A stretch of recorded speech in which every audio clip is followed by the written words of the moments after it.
खुदावंद यीशु मसीह के नाम में आपको सलाम। क्या आपने कभी गौर किया है कि ईस्टर की तारीख हर साल मुख्तलिफ क्यों होती है? आइए आज इसको समझने की कोशिश करते हैं। सूरज और जमीन के एक खास सिमत में होने की वजह से साल में एक दिन ऐसा होता है जब दिन सबसे लंबा और रात सबसे छोटी होती है, यानी तकरीबन 21 जून।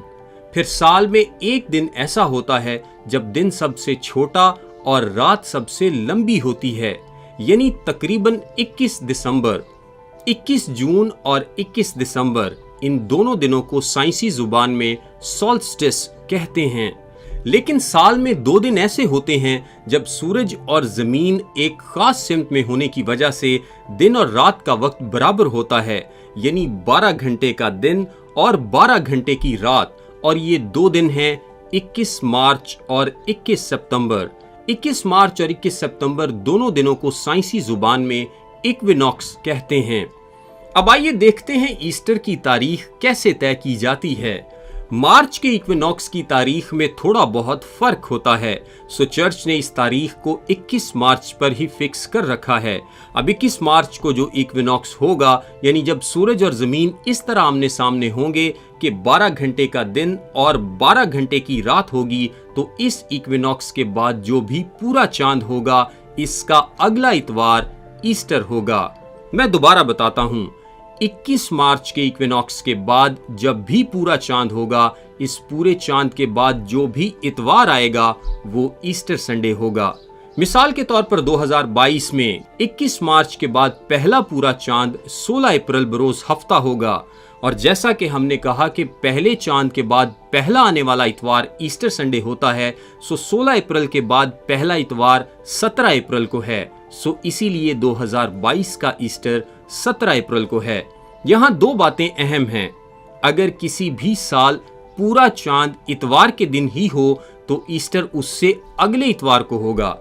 अगर 21 मार्च को ही पूरा चांद हो और 22 मार्च को इतवार हो तो ईस्टर 22 मार्च को होगा, जैसा कि सन 1761 और 1818 में हुआ। आइए इसकी तारीख पर नजर दौड़ाते हैं। यीशु मसीह ने ईद फसह के रोज सलीब पर अपनी जान दी थी और वो जुमे का दिन था।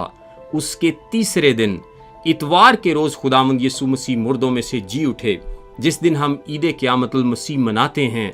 अब यहूदियों में ईद फसह ये यहूदी महीने निसान की 14 तारीख की शाम को मनाई जाती है और ये हमेशा पूरे चांद पर होती है, जिसे पास्कल का पूरा चांद कहा जाता है, और हफ्ते के किसी भी दिन हो सकती है जिस दिन चांद पूरे दिनों का हो। लेकिन चूंकि यीशु मसीह इतवार को जी उठे थे, सो इस मुनासबत से मसीहियों के लिए इतवार का दिन अहमियत का हामिल है। और जरूरी नहीं कि ईद फसह और ईद क़यामतुल मसीह की तारीख आपस में मिलती हो। तारीख से ये जाहिर होता है कि इब्तदा में मसीही मुख्तलिफ तारीखों पर ईस्टर मनाया करते थे। कुछ तो ईद फसह के रोज ही और कुछ ईद फसह के अगले इतवार।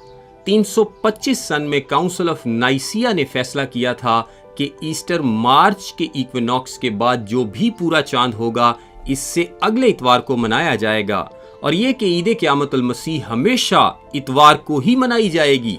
ईस्टर और ईद फसह में आम तौर पर ज्यादा दिनों का फर्क नहीं होता, लेकिन बाज़ औक़ात कैलेंडर की वजह से 1 माह तक का फर्क आ सकता है। सो अगर आप ईस्टर की तारीख का अंदाजा लगाना चाहें तो आपको बस ये पता करना है कि 21 मार्च या इसके बाद होने वाला पूरा चांद किस दिन है, और इससे अगला इतवार ईस्टर संडे होगा। खुदा आप सबको बरकत दे। आमीन।